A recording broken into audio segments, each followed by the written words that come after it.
Okay, before we start getting into actually adding the keywords and going through the walkthrough about adding keywords in a live account, we're going to talk about keyword match types.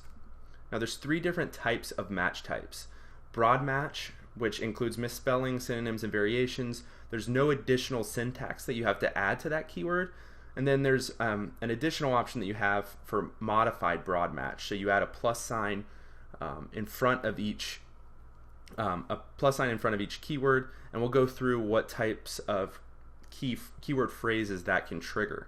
Next is phrase match. So that includes your key phrase and phrases that use your key phrase. And the syntax for writing phrase match keywords is just quotations around that key phrase.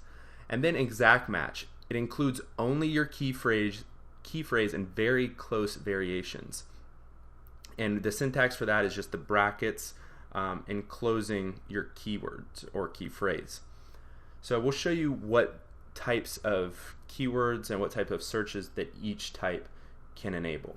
So for an example of the chocolate flavored coffee keyword, I'm using broad match, so there's no extra syntax, and broad match is good if you're going after a lot of impressions, but it's not really as precise as it needs to be, and very rarely do I use broad match in live accounts because it can add to erroneous spending on keywords that you might not really provide you with the customers that you're looking for. So here's some potential searches that the keyword could be displayed for. Coffee flavored chocolate, flavored ice cream with coffee and chocolate. So it just has to have these words in the phrase. How to add chocolate to flavor coffee. Things like that. If you're selling chocolate flavored coffee, most of these keywords are not going to be the ones that turn into customers. Now we talked about broad search or modified broad match. And if we added a plus sign in front of each of those keywords, it would have to have those words verbatim in the phrase. So it's a little bit more precise, but not always exactly how we want to go. I have had success with modified broad match, but not broad match.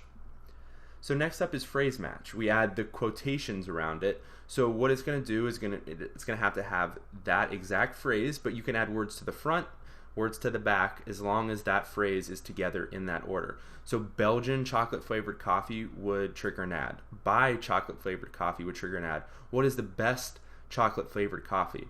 And we talked about earlier in this course about differentiating between people that are ready to purchase and people that are doing research. What is the best flavored chocolate flavored coffee? Sometimes that can be a keyword or key phrase that you want to serve your ad for, but sometimes if you're not going to want to pay for traffic for people just doing research, because if they're considering you amongst 5 other companies, you only have a 20% chance. But if people know that they want your product or the product that you're serving, like something like buy chocolate flavored coffee, that would be something that would be a higher intent keyword that might be more advantageous to go after.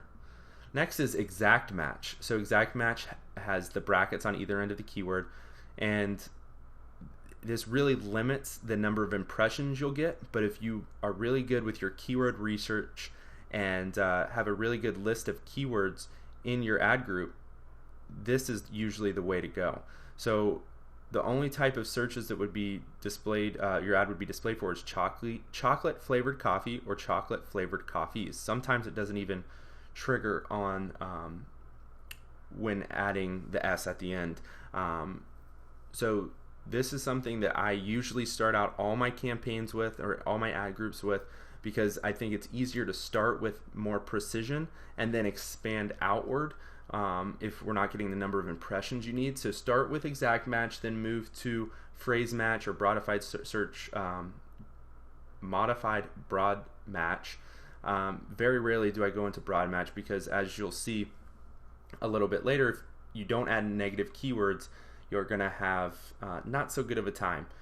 So what negative keywords are? They protect searches that would not turn into customers. So you say, I do not want ads, or I do not want my ads displayed for searches that include this word, this phrase, multiple words.